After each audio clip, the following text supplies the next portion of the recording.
The desert night swallowed sound, 3:47 in the morning, Fallujah, Iraq, April 17, 2003. 480 United States Marines crouched in the darkness surrounded.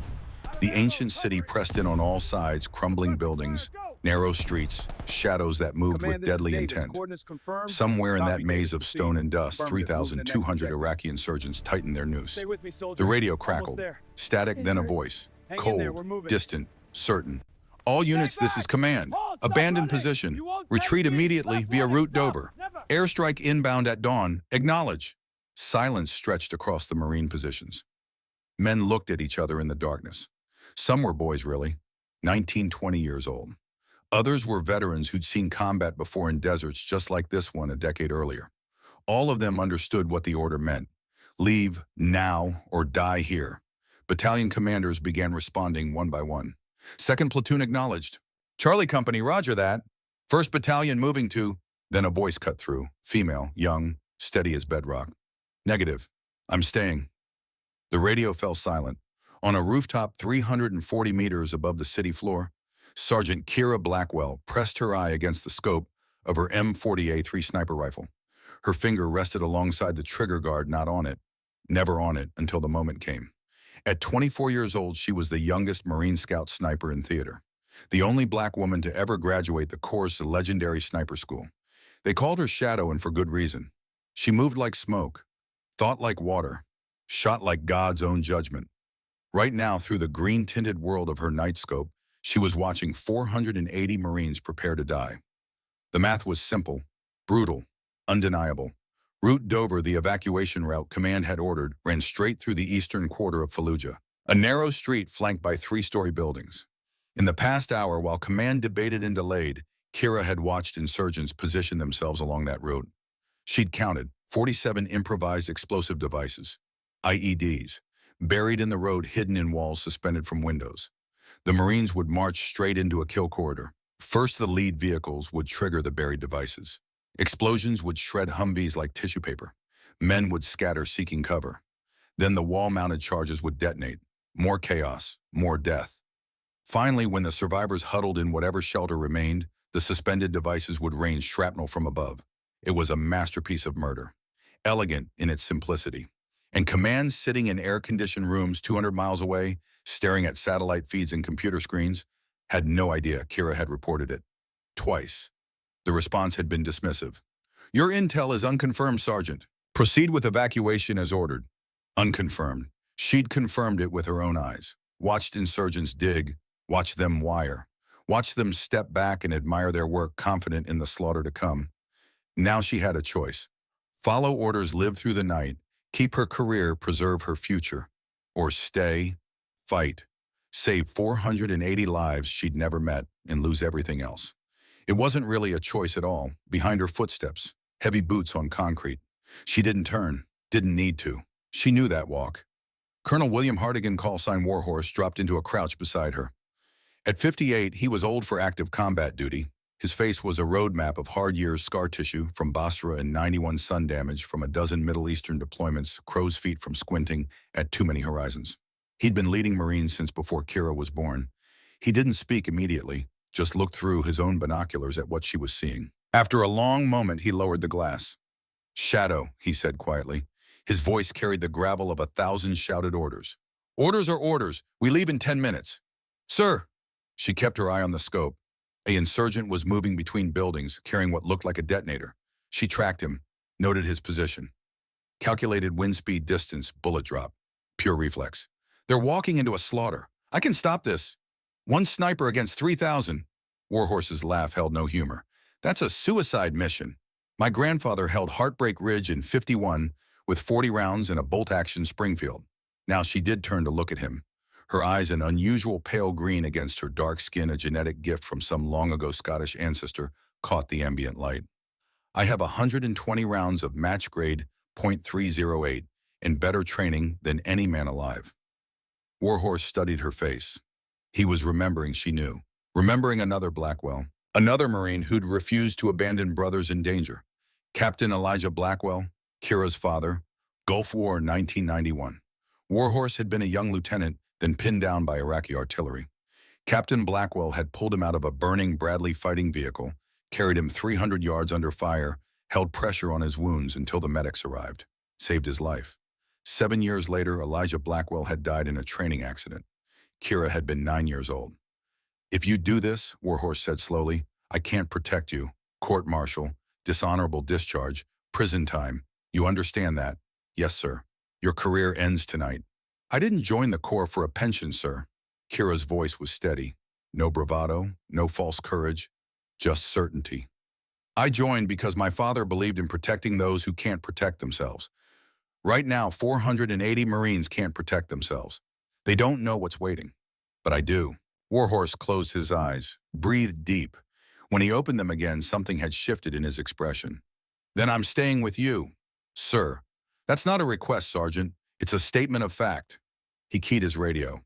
"Dingo, get up here, now." 30 seconds later, Corporal Donovan Fletcher materialized from the stairwell. At 23, he was whip-thin and sharp-featured, with the weathered look of someone who'd grown up in Montana wilderness. They called him Dingo, partially for his last name, partially because he had the uncanny ability to appear and disappear like a ghost in brush country. He carried the spotter scope night vision gear and enough ammunition to fight a small war. "We staying?" he asked, as if the answer was obvious. "We're staying," Warhorse confirmed. Dingo nodded once, set down his gear, started unpacking. "Where shadow goes, I go. Semper Fi." Kira felt something tighten in her chest. Not fear. She'd left fear behind somewhere around hour 3 of Scout Sniper School during the stalk exercise where she'd crawled 2 miles through observation posts without being detected. This was something else.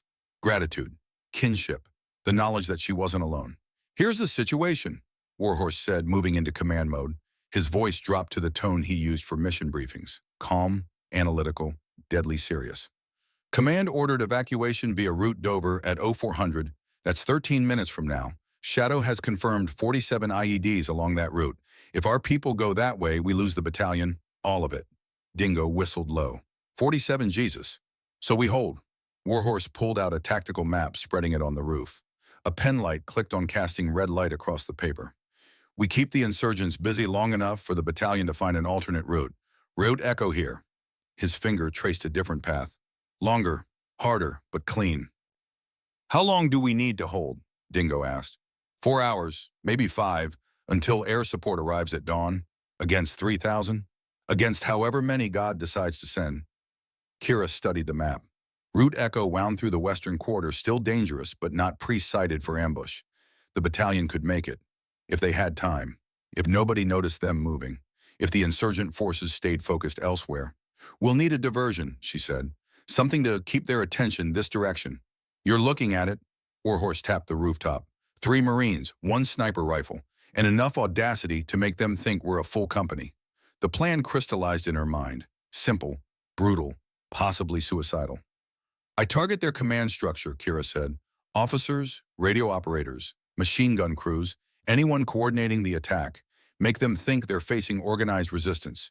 Dingo feeds me targets and handles communications. She looked at Warhorse, "You keep them off this rooftop when they figure out where I am."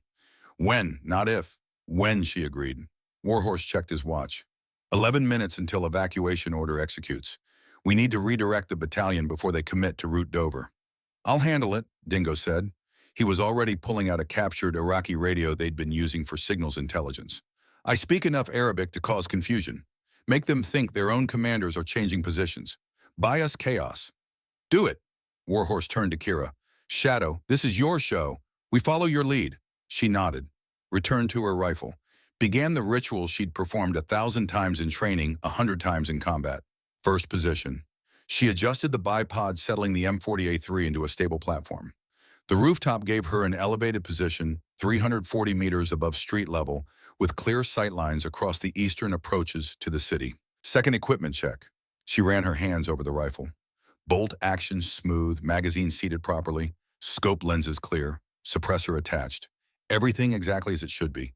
Third ammunition, 120 rounds of .308 Winchester match-grade ammunition.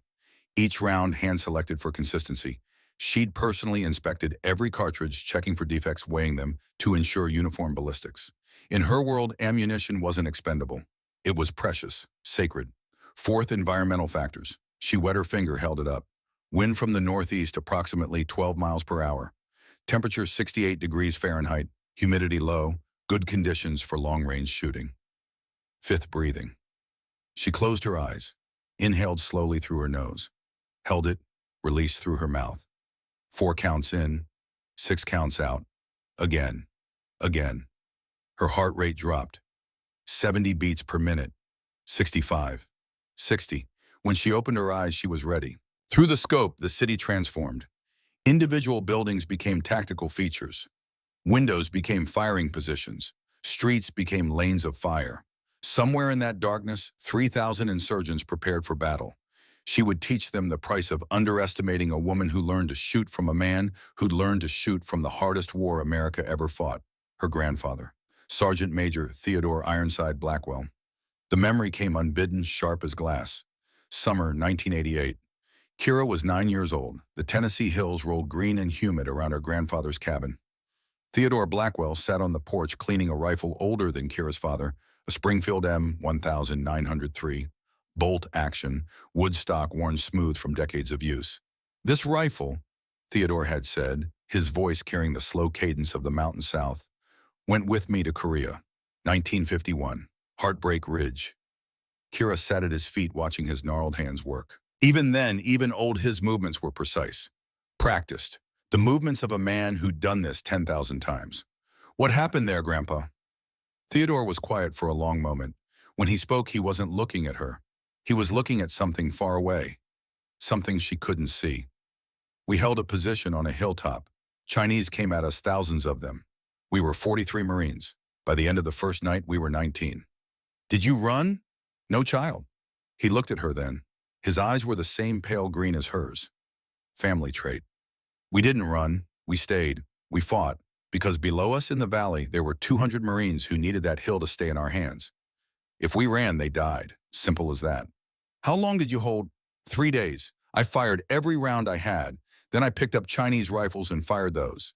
Then I threw rocks. Then I used this. He touched a fighting knife on his belt until reinforcements came. Were you scared? Theodore had smiled then, sad and distant. Every second. But being scared doesn't matter. What matters is what you do while you're scared. Fear is just noise. You learn to ignore it. He'd handed her the Springfield. Heavy, solid, real. You've got the gift, Kira. I can see it. Your hands don't shake. Your eyes are sharp. Your mind stays calm. Those are gifts from God. But they're also responsibility. Because when you have the ability to protect people and you choose not to, that's when you fail. Not when you try and lose. When you don't try at all. She'd held that rifle feeling its weight, understanding for the first time that weapons weren't about power. They were about responsibility. Someday, Theodore had said, you might have to choose between what's safe and what's right. When that day comes, remember, safety ends. Right doesn't. You can live 100 years safe and comfortable and die with nothing that matters. Or you can spend one night doing what's right and live forever in the hearts of those you saved. Now, 15 years later on a rooftop in Fallujah, Kira understood. This was that night. Dingo's voice pulled her back to the present. Shadow, I've got movement. Eastern sector.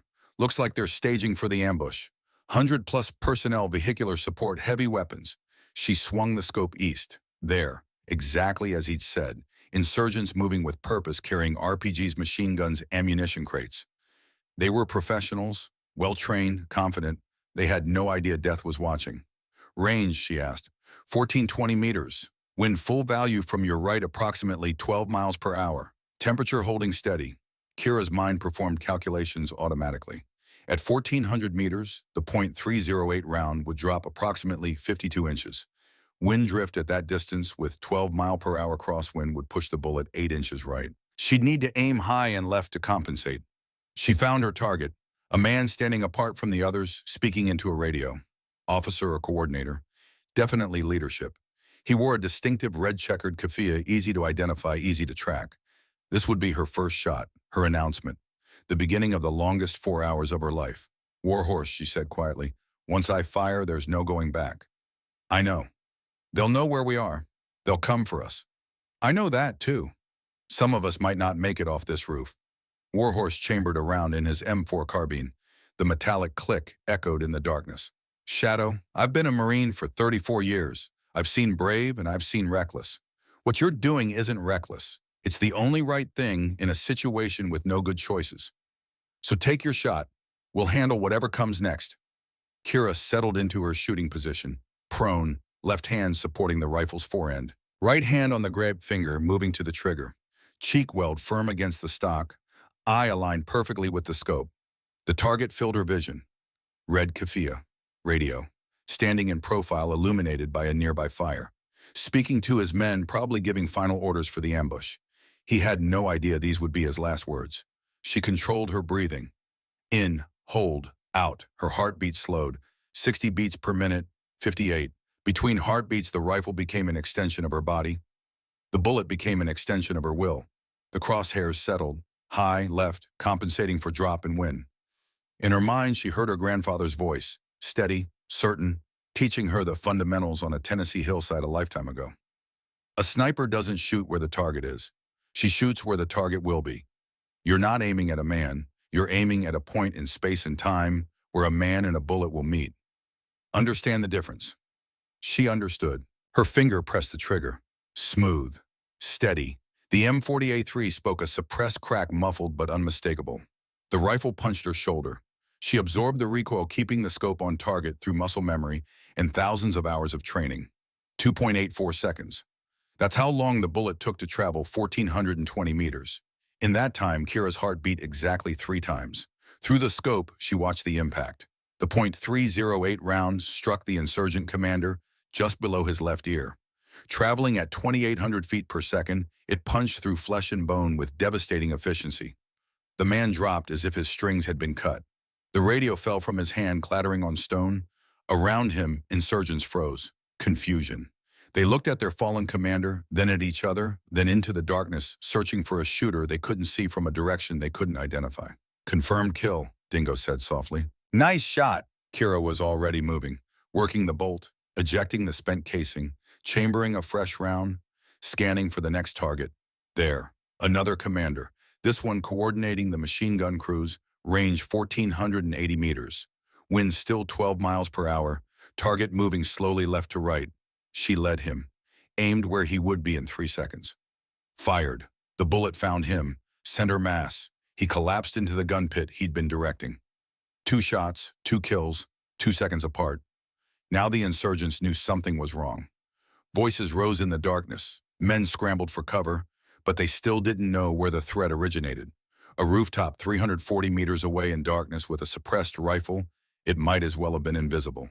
Shadow, you've got their attention, Warhorse said. Battalion is beginning movement toward Route Echo. We need to keep pressure on for at least 4 hours. 4 hours, 240 minutes, 14,400 seconds, against 3,000 insurgents who would very soon figure out where she was.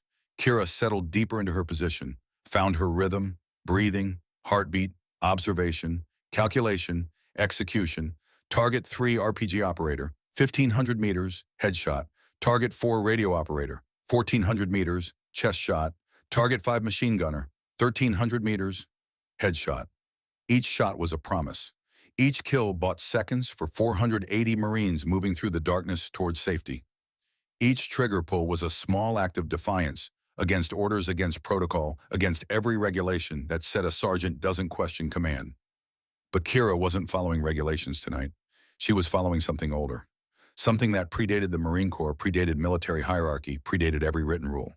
She was following the warrior's code her grandfather had taught her. The code that said you protect those who can't protect themselves. You stand when others run. You pay the price so others don't have to. Even if the price is everything. Time became fluid, meaningless. There was only the scope, the target, the calculation, the shot, the bolt working, the next round chambering, the next target appearing. She fell into the zone that every sniper knows, that place where thought and action merge, where the rifle becomes part of your body, where you're not shooting at targets, but conducting a symphony of precision and death. Dingo fed her information in a steady stream. Target 11 o'clock, machine gun nest range 1,500. She adjusted. Fired. Confirmed kill. New target 2 o'clock, command element range 1,400. Adjust. Fire. Confirmed. They're starting to panic. Movement is erratic. Good. Panic was useful. Panic made people make mistakes. But panic also made people desperate. and desperate people were dangerous. Shadow, Warhorse said, his voice tight. We've got movement on the building adjacent. 3 No-4 insurgents. They're trying to flank our position. How long? 5 minutes, maybe 6. She continued shooting. Target 6, target 7, 8, 9. Each shot perfect, each kill clean. Her ammunition count dropped. 100 rounds, 95, 90. 3 minutes, Warhorse warned. Kira could hear them now. Boots on stairs, voices calling to each other in Arabic. They triangulated her position from muzzle flash or sound or simple mathematics. Now they were coming. She fired again. Target 10, a spotter who'd been directing mortar fire. 2 minutes. The night exploded with gunfire. Not at her, not yet, but below in the streets. The insurgents were fighting shadows, shooting at positions where they thought Marines might be, wasting ammunition on ghosts. 1 minute. Shadow you need to displace. Not yet. Target 11, 12, 13. The first insurgent appeared on the adjacent rooftop. 40 meters away, he raised his AK-47.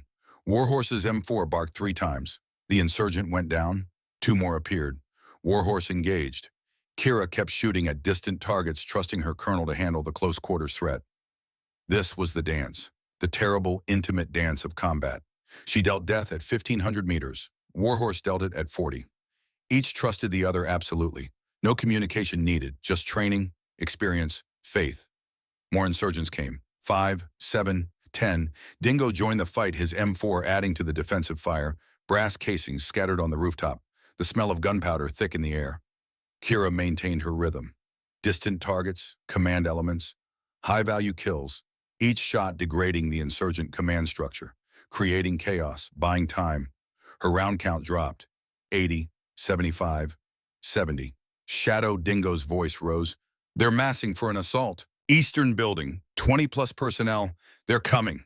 She swung the scope, saw them, a full assault team preparing to rush their position, led by a man in an officer's uniform, pointing, shouting orders. Range 900 meters. She had perhaps 30 seconds before they moved. Once they committed to the assault, they'd be in the building climbing the stairs, and then it would be over. 3 Marines couldn't hold against 20 in close quarters. The officer was her target. Take him, break their cohesion. But it wasn't a clean shot. He was partially behind cover, only his head and shoulders visible, moving, gesturing. A difficult target even in daylight. In darkness at 900 meters, it was nearly impossible. Nearly. Kira breathed, calculated. The wind had shifted slightly, now 10 miles per hour from the northeast. The target was moving left to right, approximately 2 miles per hour. In the time it took her bullet to travel 900 meters, roughly 1.3 seconds, he would move approximately 3.8 feet. She aimed where he would be, where mathematics and experience said he had to be. Fired. 1.3 seconds of flight time felt like an eternity. The officer's head snapped back. He dropped. The assault team froze, suddenly leaderless, uncertain. Target down, Dingo confirmed. They're breaking, running. Warhorse lowered his rifle. How many is that? 15 confirmed, Kira said. She was already scanning for new targets. Maybe more. We've been engaged for 37 minutes. Battalion is 1/3 of the way to Route Echo. We need to hold for at least 3 more hours. 3 hours. She had 65 rounds left. At her current rate of fire, she'd run dry long before dawn. She'd need to be more selective, more efficient. Every shot had to count for more than 1 kill. She needed to create psychological impact, not just body count. I'm changing tactics, she said, targeting command and control exclusively. Make them afraid to lead. It was a sound strategy. In any military force, leadership is the center of gravity. Remove enough leaders and even the most motivated army becomes a mob. For the next hour, Kira became a ghost. She fired when insurgent commanders exposed themselves, when radio operators called for support, when anyone tried to organize coordinate lead. The insurgent force began to fragment. Units lost communication. Attacks became uncoordinated. Confusion spread like poison through their ranks, and through it all, 480 Marines moved through the darkness toward Route Echo, away from the kill zone, toward survival. But the night was far from over. At 01:30 hours, Dingo made a sound Kira had never heard from him before, a sound of pure, visceral shock. Shadow, we have a problem, a big problem. She pulled back from the scope. What? He was staring through his spotting scope, face pale in the dim light. I've been counting insurgents, estimating their numbers based on movement patterns, firing positions, radio chatter. And Intel said 2,000 fighters. I've been tracking at least 3,200, maybe more. The number hit like a physical blow. 3,200, 60% more than anticipated. 60% more firepower, more coordination, more threat. Warhorse swore quietly. Command's intelligence was garbage. Or deliberately wrong, Dingo said darkly. Kira didn't have time to consider conspiracy theories. The mathematics were simple. 3 Marines, 3,000 insurgents. Terrible odds had just become impossible odds. Doesn't matter, she said. The mission hasn't changed. We hold until the battalion reaches Route Echo. How long until they're clear? Warhorse checked his tactical display. 2 hours, 40 minutes. Minimum. 2 hours and 40 minutes. Against an enemy force that was even now adapting to her tactics. Learning, preparing. She returned to her scope. Found another target. Fired. The night ground on.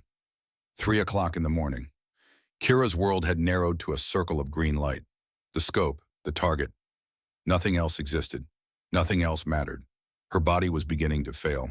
4.5 hours in the prone position, muscles screaming, dehydration setting in despite the water Dingo forced her to drink between shots. Her right eye burned from pressing against the scope eyepiece. Her trigger finger had gone numb an hour ago. Pure muscle memory kept it functioning. She'd fired 73 rounds. 73 confirmed kills. Commanders, radio operators, machine gunners, RPG teams. Each shot surgical, each kill deliberate. The insurgent force had descended into chaos. Units fired at each other in the darkness. Officers refused to expose themselves. The coordinated assault had become a disorganized mob. But a mob of 3,000 was still 3,000, and Kira had 47 rounds left. The mathematics were unforgiving. At her current rate of fire, 1.6 rounds per minute, she had 29 minutes of ammunition remaining. The battalion needed another 2 hours and 37 minutes to reach safety. She couldn't shoot her way through this, not anymore. Dingo understood it too. She could hear it in his voice as he fed her range estimations. Tighter, more urgent, a man doing calculations he didn't want to finish. Warhorse knew as well. He'd stopped engaging the close threats unless absolutely necessary. Conserving ammunition. Preparing for the final fight that was coming. Because it was coming. Kira could feel it building in the darkness. The insurgents were learning. Adapting. They'd stopped trying to locate her by sound or flash. Instead, they were cordoning off the area. Tightening a noose of humanity around the building. When they came, they'd come from all directions at once. 3 Marines couldn't hold against that. Not even Shadow. Through the scope, she watched an insurgent commander, the fourth she'd observed in the last hour, attempt to organize an assault team. He was learning from his predecessor's mistakes. Staying in cover, using hand signals instead of radio, moving unpredictably. Smart, range 1,640 meters. Partial concealment behind a wall. Wind gusting to 15 miles per hour. Difficult shot. Not impossible. She fired. The round punched through the edge of the wall and caught him in the throat. He went down, clawing at his neck. 74, 46 rounds remaining. Shadow, Warhorse's voice carried an edge she'd never heard before. Not fear, resignation. I need you to listen to me. Really listen. She didn't take her eye from the scope. I'm listening. The battalion is 2 hours, 20 minutes from Route Echo. You've done more than anyone could have asked. More than anyone had a right to expect. But we can't hold for another 2 hours. We don't have the ammunition. We don't have the position. At some point in the next 30 to 60 minutes, they're going to rush this building from multiple directions, and we won't be able to stop them all. I know. So we need to leave. Now, while we still can. Get to the battalion. Join the evacuation. Kira found another target, an RPG team setting up to engage what they thought was a Marine position. She dropped the gunner. 75 kills, 45 rounds. No. Shadow. They're still not safe, Colonel. The battalion is still in insurgent territory. Still vulnerable. If we leave, if the pressure stops, the insurgents will reorganize. They'll pursue. They'll catch the battalion before they reach Route Echo. That's not our problem anymore. We've done our job. Our job isn't done until 480 Marines are safe. Not before. Silence from Warhorse. Then quietly, you're going to get us killed. Maybe, but they're going to live. That's the trade. Dingo spoke up, his Montana drawl unusually soft. Shadow's right, sir. We started this for them. We finish it for them, all the way to the end. Warhorse was quiet for a long moment. When he spoke again, his voice had changed. Acceptance replacing argument. All right, then we make every bullet count, every second count. We hold until we can't hold anymore. Semper Fi, Kira said. Semper Fi, both men replied. The bond between them in that moment was stronger than steel, deeper than blood. It was the bond of warriors who'd chosen to stand when standing meant dying, who'd valued duty over survival, who understood that some things were worth more than breathing. Kira returned to her scope, scanned the battlefield.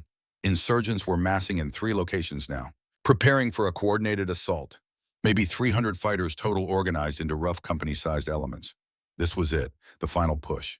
They'd throw bodies at the building until they overran it through sheer numbers. She began selecting targets with extreme prejudice. Not just any insurgent, the ones who looked competent, the ones organizing others, the ones who'd lead the assault.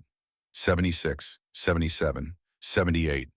Each shot bought seconds, maybe a minute if she was lucky. The insurgents would pause, reorganize, continue. But those seconds added up.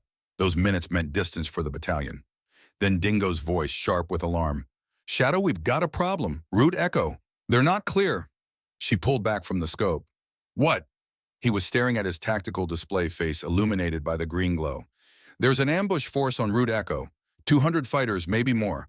They're positioned along the route, waiting. The information struck like a hammer. All of this, every shot, every risk, every second was predicated on Route Echo being safe. If it wasn't, if there was another kill corridor waiting, then 480 Marines were walking from one death trap to another. How long until the battalion reaches the ambush point? Warhorse demanded. 40 minutes, maybe less. 40 minutes. Kira's mind raced. The ambush force was too far away for her to engage from here. At least 2 kilometers. Beyond effective range even for her, and they couldn't leave this position. The moment they did, the insurgents here would pursue the battalion. They were trapped by their own success. By holding this position, they'd enabled the battalion to move. But now that movement was taking them into another trap. Can we warn them? She asked. Warhorse shook his head. Radio is compromised. The insurgents are monitoring our frequencies. The moment we transmit, they'll know we know. They'll spring the trap early before the battalion can react. So we can't warn them, and we can't leave to help them. Kira felt something cold settle in her chest. Not fear, worse. The realization that she'd made the right tactical decision that was leading to the wrong strategic outcome. There might be a way, Dingo said slowly. He was staring through the spotting scope at something in the distance. But you're not going to like it. Tell me. The ambush force on Route Echo, they're coordinated by a commander in a building overlooking the route. I can see him. He's got radio equipment, maps, the works. He's running the whole operation. Kira swung her scope in that direction. Found the building. Found the commander. Range 1,850 meters. The longest shot she'd ever attempted in combat was 1,640 meters. That had been difficult. This was 60% farther. At that distance, every variable magnified exponentially. Wind, temperature, humidity. The Coriolis effect from Earth's rotation. The bullet would drop more than 76 inches. Wind drift would push it 31 inches or more. And that was assuming perfect conditions. Right now, conditions were far from perfect. Wind was gusting unpredictably. Visibility was degrading as a sandstorm approached from the west. The target was partially concealed behind sandbags. It was by any reasonable standard an impossible shot.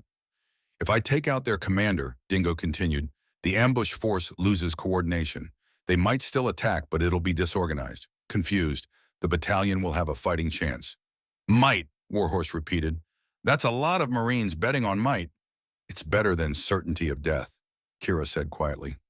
She studied the target through the scope.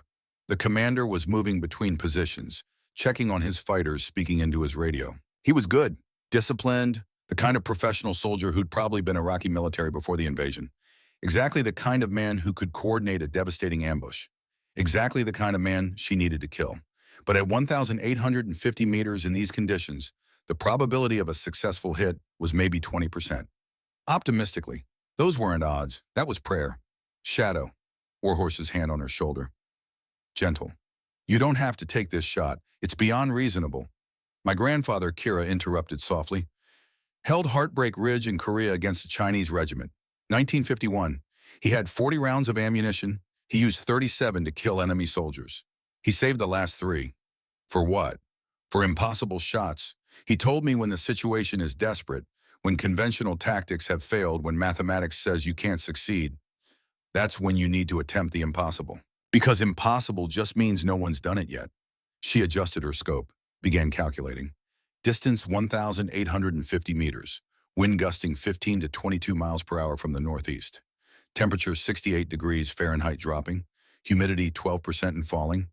Barometric pressure estimating based on weather patterns. Target movement walking approximately 2 miles per hour irregular pattern. Bullet point 308, Winchester 175 grain, Sierra Match King muzzle velocity 2,600 feet per second. Time of flight approximately 2.87 seconds. In that time, the target would move roughly 8 feet. The wind would push the bullet 31 inches right. Gravity would pull it 76 inches down. The Earth's rotation would affect the trajectory by a fraction of an inch. She had to aim at a point in space where the target would be in 3 seconds, compensating for forces she couldn't see, calculating variables she could only estimate. And she had to do it with one shot, because the moment she fired, the muzzle flash would reveal her position to every insurgent within visual range. They'd swarm the building. She'd never get a second chance. One shot, one chance. 480 lives hanging in the balance. She settled into position, adjusted her breathing, felt her heartbeat slow, 58 beats per minute, 56, 54. The world narrowed. The rooftop disappeared. Dingo and Warhorse faded to silence. There was only the scope, the target, the wind, the bullet waiting in the chamber. 3 seconds. That's all the future she could see. 3 seconds of bullet flight, and in that tiny window of time, everything would be decided. The target moved, stopped, gestured to a subordinate, started moving again, walking toward the radio equipment. Now or never. Kira placed the crosshairs high and left. So high it seemed absurd. So far left it looked like she was aiming at empty air. But that's where the mathematics said the bullet needed to go. She breathed out halfway, held it. Her finger moved to the trigger. In her mind, she heard her grandfather's voice. Not a memory this time. Something deeper, as if Theodore Blackwell was standing beside her, steady hand on her shoulder, guiding her through this moment. A sniper doesn't shoot where the target is. She shoots where God knows he'll be. She fired. The rifle punched her shoulder. The suppressed crack split the night. Through the scope, she watched the bullets trace a faint shimmer in the air, arcing across nearly 2,000 meters of darkness. 2.87 seconds of flight. Her heart beat 4 times. The world held its breath. Then through the scope, she saw it. Saw the impossible become real. The bullet struck the insurgent commander high on the right shoulder, spinning him, dropping him into the sandbags. At that range, at that angle, it wasn't a kill shot, but it was a catastrophic wound. The man wouldn't be coordinating anything for hours, maybe days, maybe ever. Holy Mother of God, Dingo breathed. You hit him. 1,850 meters. You actually hit him. The ambush force's radio discipline collapsed immediately. Kira could hear the panic even without understanding Arabic. Their commander was down, shot from nowhere. They were exposed. Suddenly, the trap they'd prepared felt like a trap for them. They broke, not a rout but a rapid withdrawal. 200 insurgents melting back into the city, abandoning their positions, leaving the route open. Route echo was clear. The battalion would make it. Shadow Warhorse said, his voice thick with something between pride and disbelief. That was the finest piece of marksmanship I've ever witnessed. Your grandfather would be proud. Kira didn't respond. Couldn't, because she was staring through the scope at something that made her blood freeze. The muzzle flash from her shot had been seen, marked, registered, and now every insurgent force in visual range was converging on their building. Contact, Dingo shouted. Multiple positions, east-southwest. They're coming from everywhere. Gunfire erupted. Not scattered shots, but sustained coordinated fire. Hundreds of weapons targeting their rooftop. Bullets snapped through the air, shattered against the low wall they were using for cover, kicked up concrete dust in choking clouds. Warhorse returned fire with his M4 controlled bursts at insurgents trying to enter the building below. They're in the stairwell. Dingo, cover the west approach. The situation degraded from defensive to desperate in seconds. Kira continued shooting. Not at distant commanders now, at immediate threats. Insurgents climbing adjacent buildings. RPG teams setting up for direct fire at their position. Machine gunners establishing fields of fire. 79, 80, 81. But for every insurgent she dropped, 2 more appeared. The math had turned against them. She had 39 rounds remaining. There were at least 300 insurgents closing in. An RPG streaked past, missing the rooftop by meters, exploding against a building behind them. The shockwave slammed into Kira's back. Her ears rang. For a moment, she lost her sight picture. She blinked. refocused, fired. 82. They're on the second floor, Warhorse called. He'd fallen back to the stairwell entrance using it as a choke point. His M4 barked steadily. 3-round bursts, precise, economical. The stairwell filled with smoke and the copper smell of blood. Dingo threw a grenade down a different access point. The explosion shook the building. Screams followed, but more insurgents kept coming. Kira shot an RPG gunner half a second before he fired. The rocket detonated in the tube, killing him and 3 men nearby. 83. Another RPG streaked in. This one found its target. The explosion cratered the rooftop 15 feet from Kira's position. Shrapnel sang through the air. She felt something hot slice across her left shoulder. Not deep, not immediately dangerous, but bleeding. No time to care. She worked the bolt, chambered another round, found a target, fired. 84. Shadow? Dingo's voice had gone ragged. I'm hit! She risked a glance. Dingo was down, clutching his left shoulder. Blood seeped between his fingers. Not arterial, he'd live, but he was out of the fight. Now it was too. Warhorse must have sensed her looking because he shouted without taking his eyes off the stairwell. Keep shooting, I've got this side. She returned to her scope. The insurgents were getting closer. Some were less than 400 meters away now, using buildings for cover, advancing in coordinated teams. Professional soldiers. Not militia. Not untrained zealots. These were men who knew what they were doing. And they were closing in.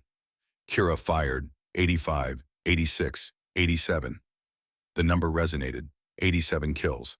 The same number of Chinese soldiers her grandfather had killed at Heartbreak Ridge. Was that coincidence destiny? A family curse that demanded Blackwell's pay in blood for their gifts? 37 rounds remaining. Warhorse's M4 went dry. She heard him drop the magazine slam and a fresh one, charge the weapon. How many magazines did he have left?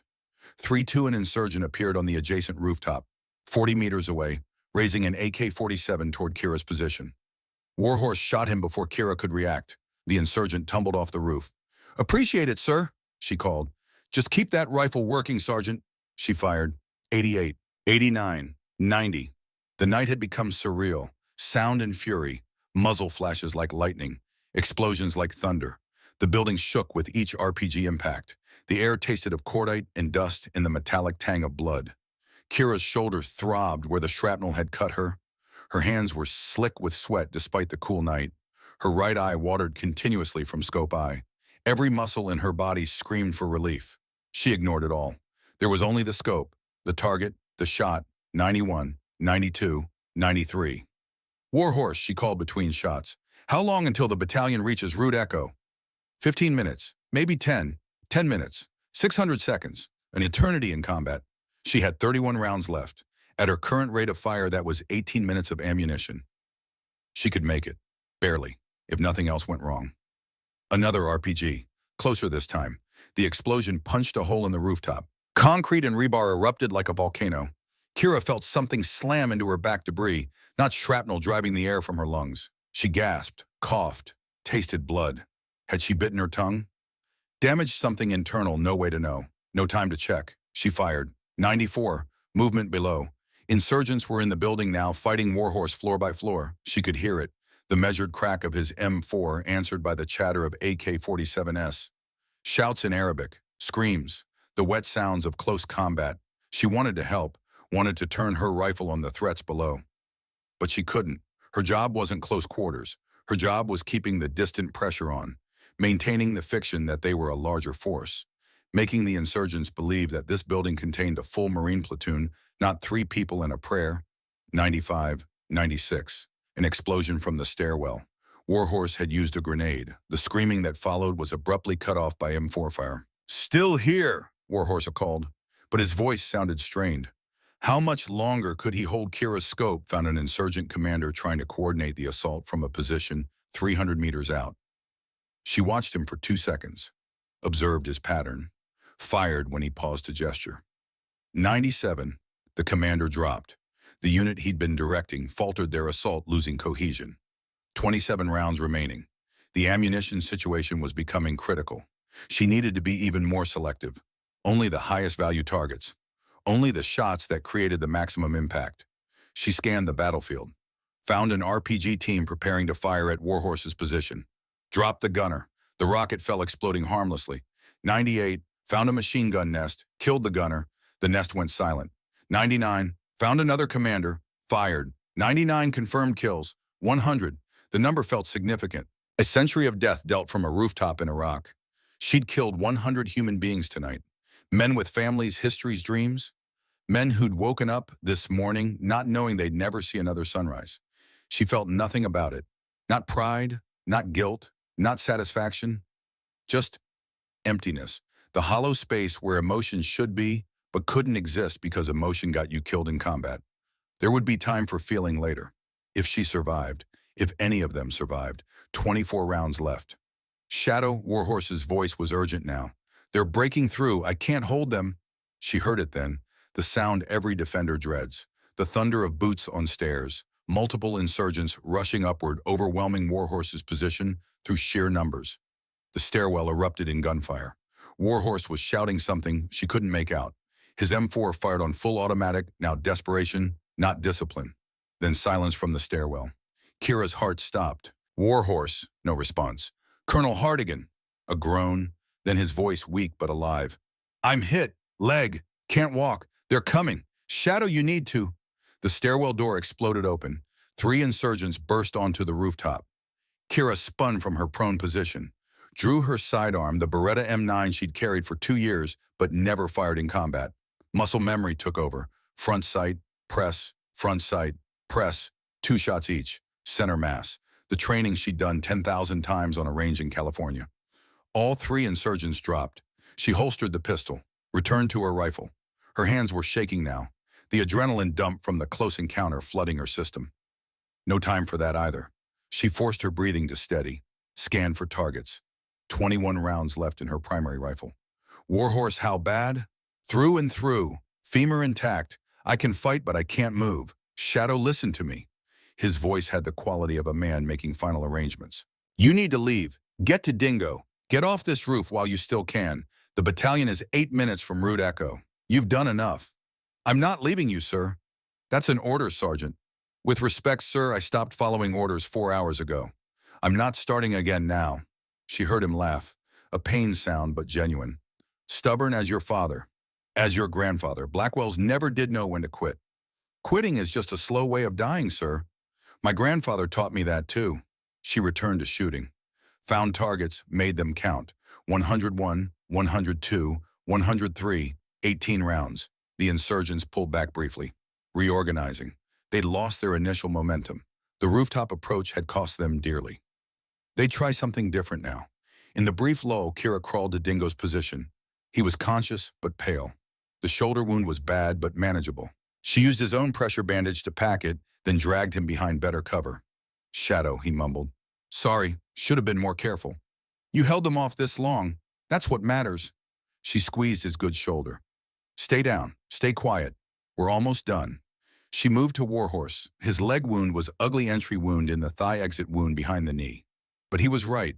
The bone was intact. She'd seen worse in training scenarios. She used her belt as an improvised tourniquet, cranked it tight. Warhorse grunted, but didn't cry out. Shadow, there's something you need to know, he said, gripping her arm with surprising strength. When this is over, if you survive, they're going to court-martial you, no question. Disobeying orders in a combat zone, it's Article 90. They'll have no choice. I know. You'll lose everything. Your career, your benefits, maybe your freedom. I know that too, sir. Why? His eyes searched hers. Why throw it all away for 480 Marines you've never met? Kira looked at him. This man her father had saved 23 years ago. This man who'd chosen to stand with her tonight despite knowing the cost. Because, sir, if I don't stand for them, what am I standing for? Orders, regulations, career advancement? Those things end. Lives continue. Children are born. Families grow. That's what matters. Not my pension, not my rank, them. Warhorse closed his eyes. Your father said almost exactly the same thing. Right before he pulled me out of that burning Bradley in '91. I told him he was crazy. Told him to save himself. He said saving yourself was easy. Saving someone else was living. He opened his eyes. Tears tracked through the dust on his face. He was right then. You're right now. So let's finish this. Together. Kira nodded, returned to her rifle.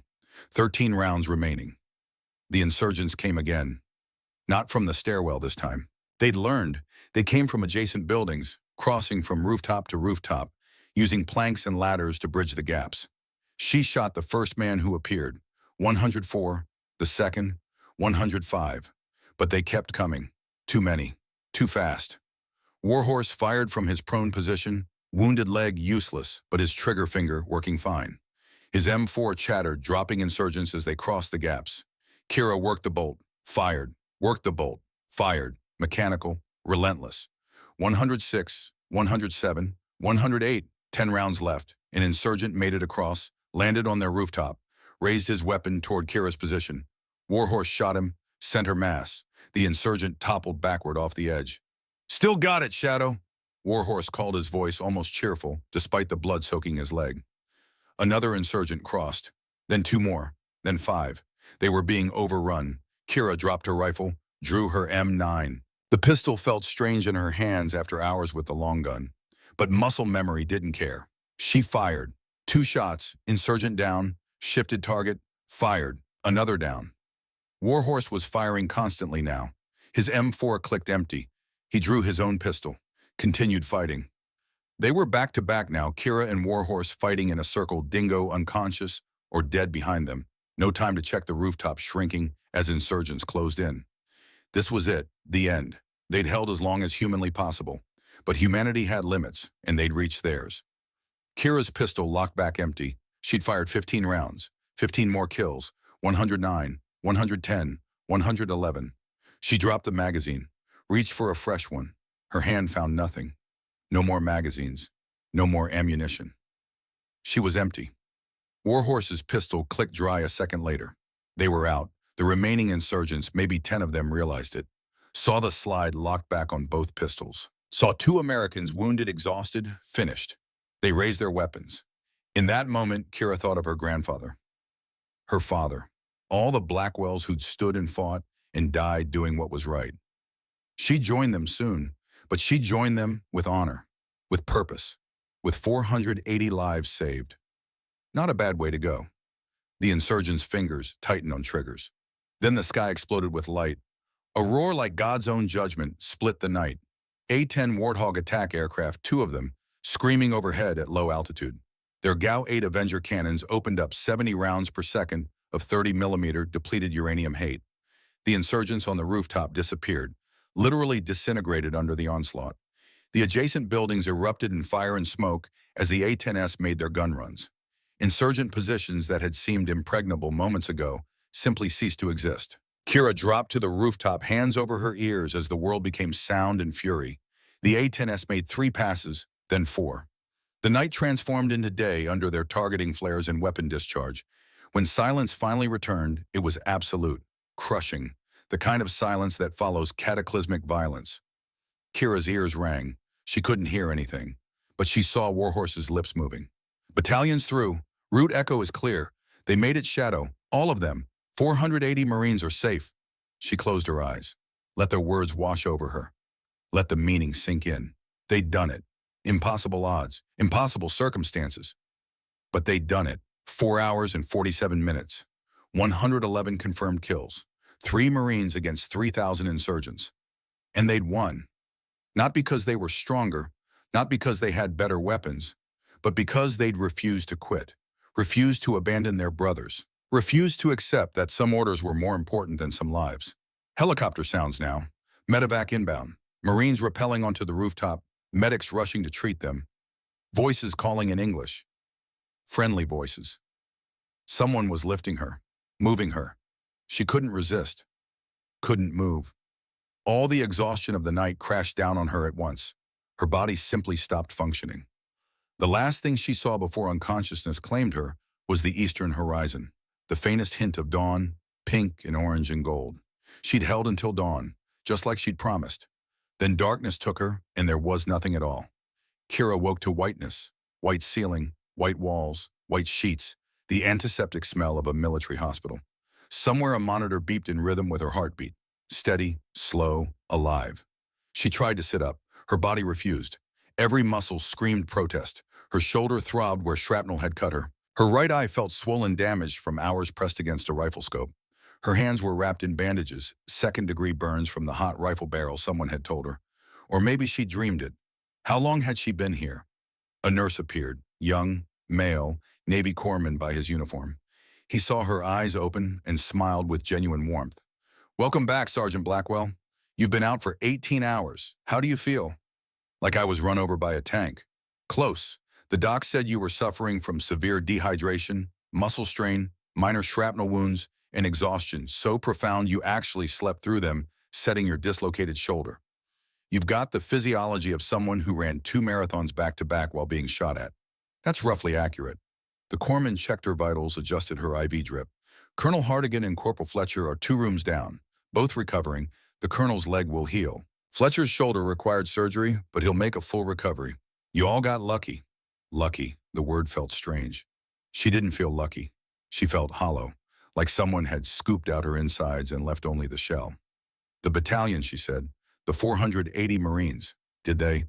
"All accounted for. Every single one made it to the extraction point. 0 casualties during the evacuation." The corpsman's expression shifted to something like awe. "They're calling it a miracle. 5 hours of sustained contact with superior enemy forces, and the only casualties were you 3. It's unprecedented." Kira closed her eyes. Let that information settle. 480 Marines, all alive, all safe, all going home to families who would never know how close they'd come to losing them. It had been worth it. The corpsman left. Kira drifted in and out of consciousness, unable to tell where sleep ended and waking began.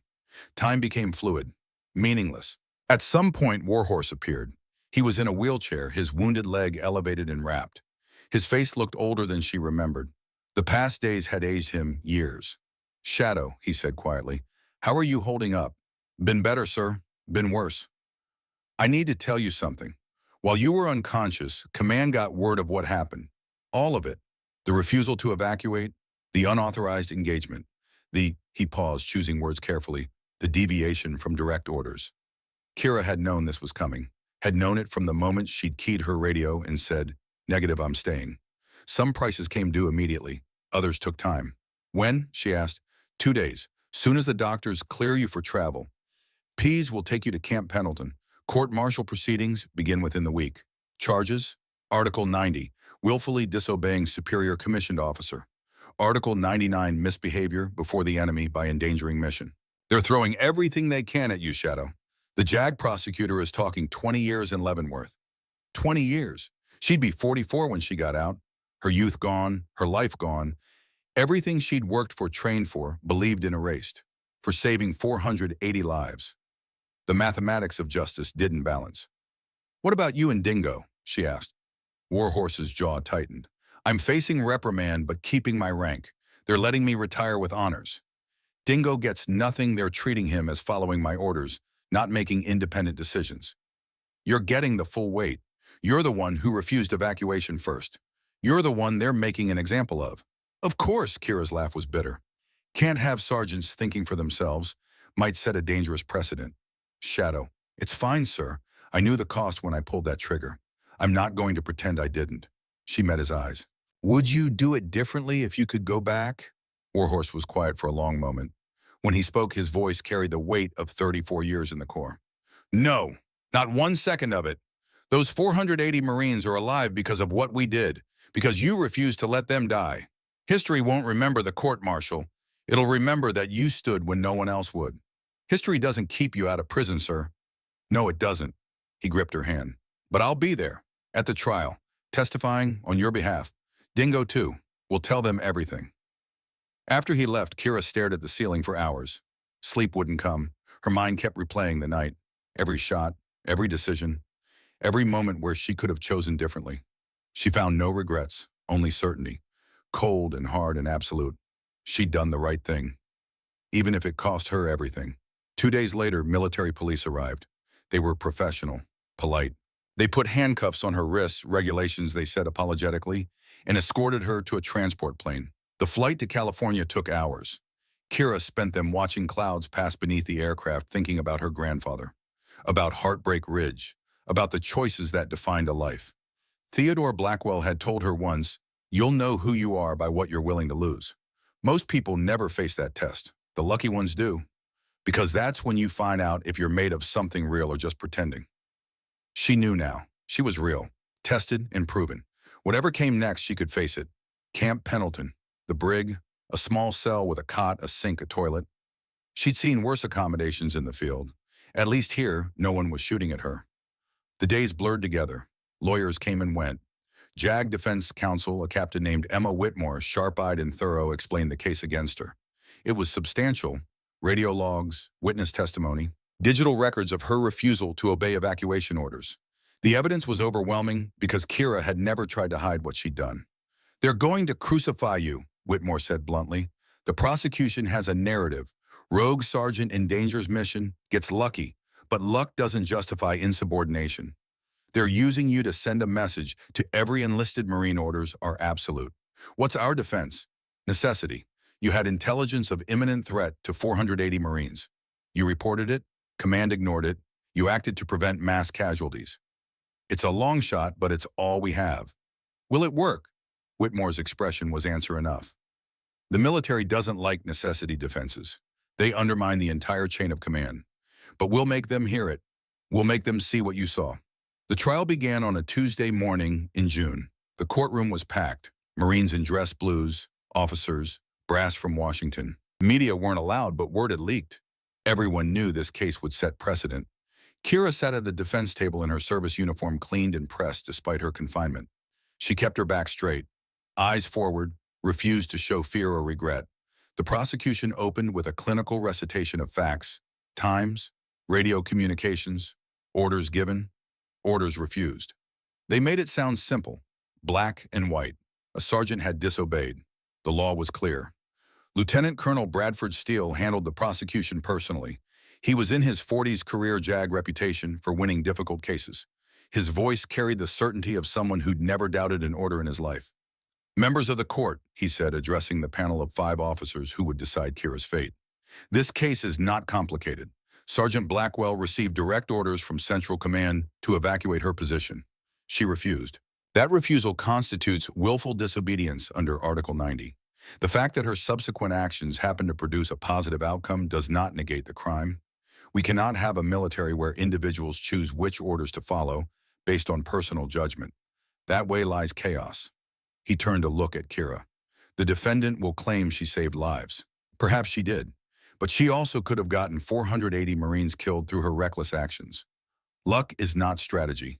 Insubordination is not heroism. And this court must make clear that orders exist for a reason." The prosecution called witnesses, officers who testified about the importance of chain of command, experts who discussed the dangers of individual initiative in combat. They built a wall of procedure and protocol around Kira brick by brick. Then Whitmore began the defense. She called Dingo first. He limped to the stand, his shoulder still healing, and told the truth in his plain Montana drawl. Shadow saw the IEDs, counted them, reported them twice. Command told her the intel was unconfirmed and to proceed with evacuation. But she didn't have unconfirmed intel. She had eyes on target. She knew, not guessed, knew that 480 Marines were about to walk into a kill corridor. So she stayed, and I stayed with her. Because that's what Marines do. We don't abandon our brothers. Steele cross-examined aggressively. "Corporal Fletcher, you're not an intelligence analyst. How could you possibly know the IEDs were real and not say insurgent deception?" "Because we watched them place the devices, sir. For over an hour. Watch them wire them. Test the connections. It wasn't deception. It was preparation for slaughter. And you decided your observation was more reliable than Central Command's intelligence assessment." "Central Command was 200 miles away looking at computer screens, sir. We were 340 meters away looking through optics. Yes, I trusted our eyes over their assessment." Warhorse testified next. Even in dress blues, even cleaned up, he looked like what he was, a warrior who'd spent 3 decades in combat zones. His testimony was devastating. "I've commanded Marines in 3 wars," he said. 34 years of service. I've followed orders that made sense and orders that didn't. But I've never followed an order that I knew with absolute certainty would result in the death of 480 men. Sergeant Blackwell didn't disobey orders out of arrogance or rebellion. She disobeyed because the order was fundamentally wrong. And she was proven correct. Steele leaned forward. "Colonel, with respect, you don't get to decide which orders are wrong. That's not how military hierarchy works. With respect, counselor, I've been in this military longer than you've been alive, and I know the difference between an order and a death sentence. What command issued that night was the latter." The courtroom stirred. The judge, a Marine general with a chest full of combat ribbons, called for order. On the third day, Whitmore called Kira to the stand. The walk from the defense table to the witness chair felt like miles. Every eye in the courtroom tracked her, judging, weighing, deciding. She was sworn in, sat down, met Whitmore's eyes. "Sergeant Blackwell," Whitmore began, "tell the court what you saw through your scope that night." Kira took a breath, began speaking. She described the IEDs, their placement, their sophistication, the insurgents' preparation. She kept her voice level, factual, no emotion, just truth. "I reported what I saw to Central Command. I was told my intelligence was unconfirmed and to proceed with evacuation. But I had confirmed it, with my own eyes. And I knew that if the battalion evacuated via route Dover, they would all die. Not some of them, all of them. It was a perfect kill corridor." "What did you think when you received the evacuation order?" Whitmore asked. "I thought command had incomplete information. I thought if I could just explain more clearly, they'd understand. So I reported again, same response. Proceed as ordered. And then I had to choose. Follow an order I knew was wrong, or refuse and try to save 480 lives. That must have been difficult." Kira looked at her hands, at the scars from the rifle barrel burns, at the calluses from a lifetime of shooting. "No," she said quietly, "it wasn't difficult at all. The difficult choice would have been living with myself afterward if I'd obeyed, knowing I could have saved them and didn't. That would have been impossible." Steele took over for cross-examination. He circled her like a predator. "Sergeant Blackwell, you're aware that thousands of combat decisions are made every day by officers with more experience and better intelligence than you possess." "Yes, sir." "And you're aware that second-guessing those decisions from the field leads to breakdowns in military effectiveness?" "I wasn't second-guessing, sir. I was reporting information command didn't have. Information you claim to have observed. Information I did observe, sir. Through a rifle scope, in darkness, under combat stress." Steele's voice dripped skepticism. "Forgive me, Sergeant, but eyewitness testimony under such conditions is notoriously unreliable. You could have been mistaken." "I wasn't mistaken, sir. The after-action reports confirmed 47 IEDs exactly where I reported them. After the fact. But in the moment, you were gambling with 480 lives based on your personal judgment." "No, sir. I was saving 480 lives based on verified intelligence." Steele changed tactics. "Let me ask you this. If your actions that night become accepted precedent, if every sergeant feels empowered to disobey orders, they disagree with what happens to military discipline." Kira met his eyes. "Sir, I'm not advocating for routine disobedience. I'm saying that when you have direct knowledge that an order will result in catastrophic loss of life, and you've reported that knowledge and been ignored, you have a moral obligation to act." "Moral obligation, I see." Steele's smile was cold. "So you place your personal morality above military authority?" "I place 480 human lives above blind obedience, sir." Yes, the courtroom erupted. The judge's gavel cracked like gunfire demanding silence. Steele pressed his advantage. "You understand you're not a general sergeant. You're not qualified to make strategic decisions. You're a sniper. Your job is to shoot where you're told and nothing more." Something hardened in Kira's expression. "My job, sir, is to be a United States Marine. And Marines don't let Marines die when they can prevent it. That's not written in any regulation. It's written in our souls." The judge called a recess. During the break, Whitmore gripped Kira's shoulder. "You're doing well. Keep that composure. Make them see the human cost, not just the procedural violation." The afternoon session brought an unexpected development. The courtroom doors opened, and 480 Marines walked in. Not all at once, that would have been impossible, but in a steady stream, one after another, they filled the gallery.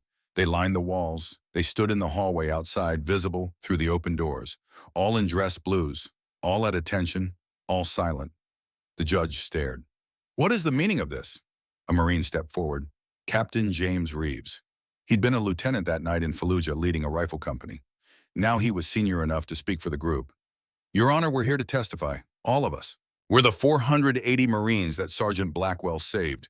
We have something the court needs to hear." The judge looked at Steele. "Counselor." Steele's face had gone pale. "Your Honor, this is highly irregular." "Overruled. Captain Reeves, approach." Reeves walked to the witness stand with the bearing of a man who'd seen combat and survived. He carried a document. "Your Honor, this is a petition signed by all 480 Marines present in Fallujah on the night of April 17, 2003. It requests this court grant full pardon to Sergeant Kira Blackwell, Colonel William Hartigan, and Corporal Donovan Fletcher. He handed the document to the judge. 37 pages of signatures. We're here, Reeves continued, his voice carrying to every corner of the courtroom, to tell you what it means to be left for dead, to receive an evacuation order that you know is a death sentence, to accept that you're going to die because someone far away made a decision without complete information. He turned to look at Kira. Then to hear gunfire. To realize someone is fighting for you. Someone you've never met.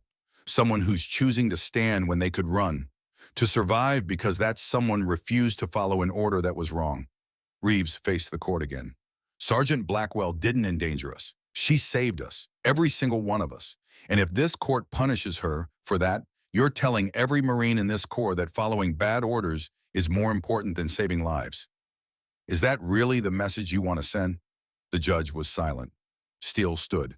Your Honor, emotional testimony doesn't change the facts of the case. Sit down, counselor. The judge's voice could have cut steel. I want to hear this, Reeves continued. 480 Marines. That's not a number. That's fathers and sons, husbands and brothers. That's families. In this room right now, we represent, he consulted a paper, 673 children, 341 marriages, 827 parents who didn't have to bury their sons. Because one sergeant said no. Another Marine stepped forward, then another.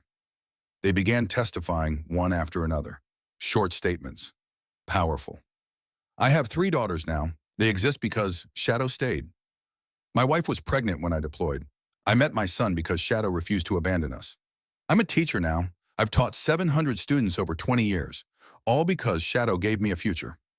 One by one, they spoke. 15 testimonies, 20, 30. The judge didn't stop them. Neither did Steele. The weight of their collective presence was overwhelming. Finally, Reeves spoke again. Your Honor, military discipline is important. Chain of command is essential. We understand that. But so is judgment. So is courage. So is the willingness to do what's right when what's right conflicts with what's ordered. Sergeant Blackwell showed all 3. If that's a crime, then every one of us standing here is complicit, because we're alive because of that crime. The courtroom was absolutely silent. The judge looked at Kira, looked at the 480 Marines, looked at the prosecution. This court is adjourned. I'll issue my ruling tomorrow at 0900. That night, Kira couldn't sleep. She lay in her cell, staring at darkness, wondering what tomorrow would bring. Prison freedom, something in between. She thought about her father, about the day he'd died. She'd been 9 years old, too young to understand what a training accident meant, too young to grasp that heroes could die in peacetime, but old enough to remember his last words to her, the morning before he'd left for the exercise that would kill him. Kira, baby, I want you to understand something. Being brave isn't about not being scared. It's about being scared and doing the right thing anyway. And the right thing isn't always clear. Sometimes you have to figure it out yourself. Trust your heart. It'll tell you when something matters more than your comfort or your safety. Listen to that voice.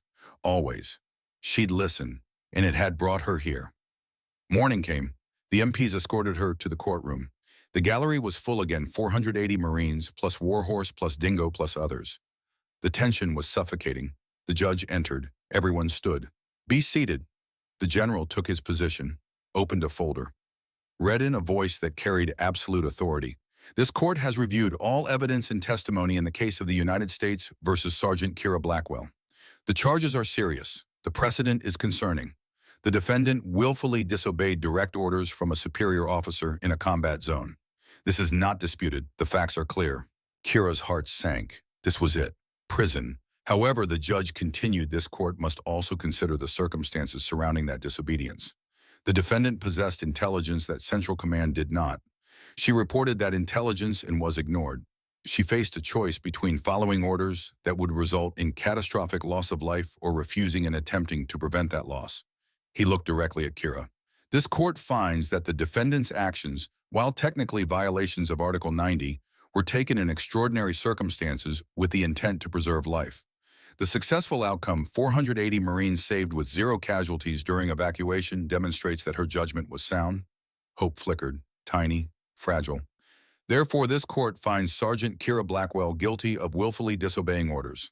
However, in consideration of the mitigating circumstances and the lives saved, the sentence is as follows. Time served during pretrial confinement, which is 63 days.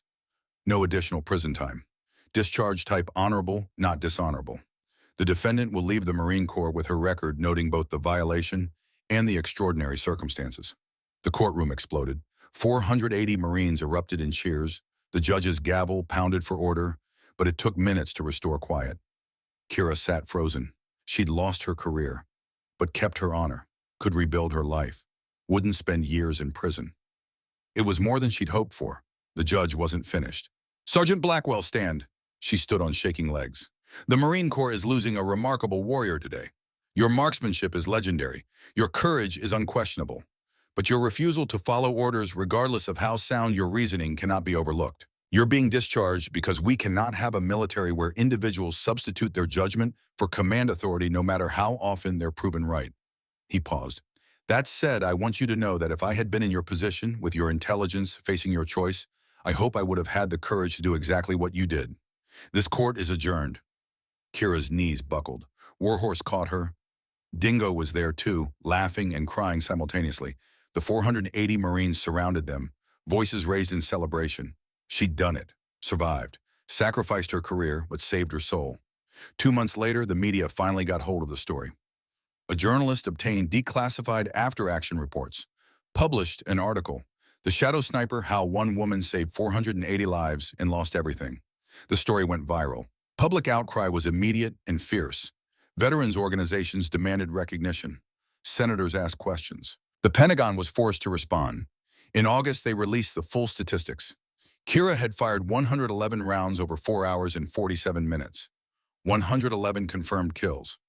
100% accuracy, including the longest confirmed combat kill by a female Marine in history, 1,867 meters. The numbers were staggering, unprecedented, public pressure mounted. The Corps couldn't ignore it. In December, 8 months after Fallujah, Kira received a letter. Presidential invitation. White House ceremony. She almost didn't go. Warhorse convinced her. You earned this. Let them see what a real Marine looks like. The ceremony was held in the East Room. Kira wore a dress she'd bought specifically for the occasion. She didn't own her uniform anymore. Wasn't entitled to wear it. The president stood at the podium. Behind him, a room full of dignitaries, senators, generals, press, and 480 Marines in dress blues. We're here today, the president said, to recognize extraordinary valor, to honor a warrior who made an impossible choice and saved hundreds of lives. Sergeant Kira Blackwell exemplifies the highest traditions of the United States Marine Corps. Her actions on April 17, 2003, represent courage, skill, and moral clarity under the most extreme circumstances. He called her forward, presented the Navy Cross, the second highest decoration for valor below only the Medal of Honor. The citation read, for extraordinary heroism while engaged with enemy forces in Fallujah, Iraq. Sergeant Blackwell demonstrated exceptional courage, marksmanship, and dedication to duty while conducting sustained precision fire against numerically superior forces. Her actions directly resulted in the preservation of 480 Marines' lives. Her conduct reflects great credit upon herself and the United States Marine Corps. The room erupted in applause. But Kira barely heard it. She was looking at the 480 Marines, at their faces, at their families standing with them. Those were the people who mattered. Not the medal, not the recognition. Them. When the ceremony ended, Captain Reeves approached with a young woman. Sergeant Blackwell, sorry, Miss Blackwell, this is my daughter, Kira Shadow Reeves. She's 18, starting at Annapolis next year. The girl extended her hand. She had her father's eyes, serious, determined. My dad named me after you, she said.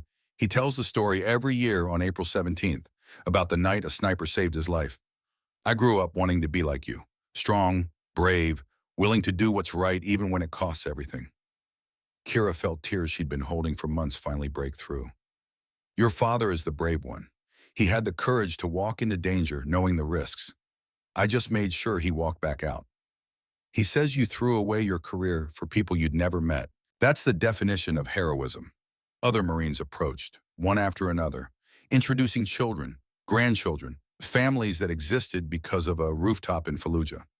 67 children named Kira or Shadow, 673 total children, families numbering in the thousands, all alive because one woman said no.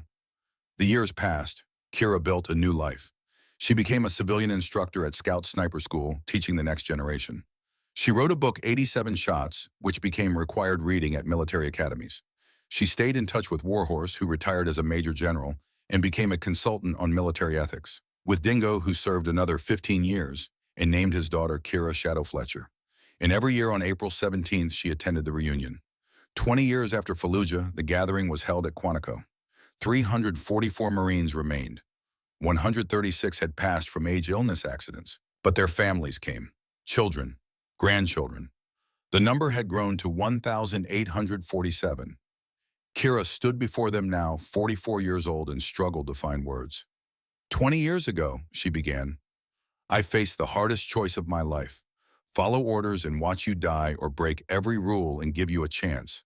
I chose you, and seeing you here, your children, your grandchildren, I know it was right. I lost my career, my military family, but I gained 480 brothers and 1,847 reasons why conscience matters more than comfort. The 344 Marines stood as one, came to attention, saluted, Semper Fidelis. The echo rolled through the hall like thunder. Semper Fi, Semper Fi, Semper Fi. Kira returned the salute, tears streaming freely now. That night she stood alone at the Quantico Memorial Wall. The names of the 136 who'd passed were engraved there. Marines who'd lived full lives, 20, 30, 40 years, they wouldn't have had without that night in Fallujah. She touched each name, whispered thanks. Behind her footsteps, she turned. An old man approached, moving slowly with a cane. He wore a Korean War veteran cap, medals from a different era. Her grandfather, Theodore Ironside Blackwell, 93 years old now, still sharp, still strong. Grandpa, she said, surprised, I didn't know you were coming. Wouldn't miss it. Got something for you. He handed her a long case. She opened it. Inside was his Springfield M1903 rifle, the one from Heartbreak Ridge, the one he'd used to hold against a Chinese regiment for 3 days. It's yours now, Theodore said. You've earned it. 3 generations of Blackwells, 3 impossible stands, 3 times we chose right over easy. Kira lifted the rifle, felt its weight, its history, its legacy. You told me once, she said quietly, that someday I'd have to choose between safe and right. You were correct. And you chose right, just like your father, just like me. That's the Blackwell way. He gripped her shoulder with surprising strength. I'm proud of you, Kira, more than you'll ever know. They stood together in the darkness, grandfather and granddaughter, warrior and warrior, bound by blood and choice and the understanding that some things matter more than survival. The night was quiet, peaceful, the kind of peace that only comes after long struggle. Kira thought about the 480 Marines, about their families, about the children who would never know how close they came to never being born. She thought about the price she'd paid, the career lost, the years of struggle to rebuild, and she knew with absolute certainty that she'd make the same choice again, every single time, because that's what it meant to be a Marine. Not the uniform, not the rank, not the regulations. It meant standing for those who couldn't stand for themselves, fighting for those who couldn't fight, refusing to abandon brothers and sisters even when abandonment was ordered. It meant being willing to lose everything to save anything that mattered. The wind picked up, carrying the scent of Virginia pine and distant rain. Somewhere, 480 Marines slept safe in their beds, surrounded by families who loved them. Children dreamed of futures that almost didn't exist. Grandchildren who were living proof that one person's choice could echo through generations. Kira Blackwell had lost her career on a rooftop in Fallujah, but she'd gained something far more valuable. She'd gained the knowledge that when the moment came when everything was on the line and the easy choice beckoned, she'd had the courage to do what was right instead of what was safe. That knowledge was worth more than any rank, any medal, any recognition.